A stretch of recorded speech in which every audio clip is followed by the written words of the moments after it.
Assalamu Walaikum. Hello friends, how are you?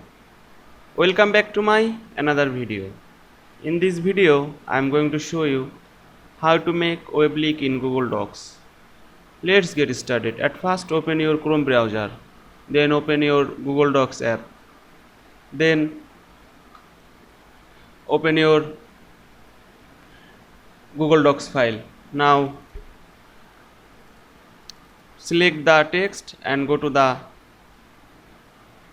insert link option, then click it. Now I am go to our web link. Now first select the link, then press Ctrl plus C on your keyboard. Again go to the Google Docs app.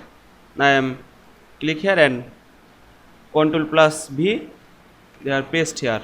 Now click apply.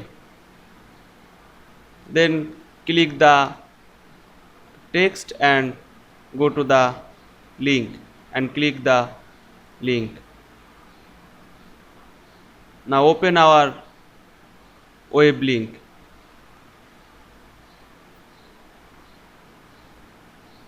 Then again click the text and you can see here are remove link option. Now click the option. Here you can see make web link in Google Docs very easily. I hope you enjoyed my video. Please like, comment, share and subscribe my channel. Thanks for watching.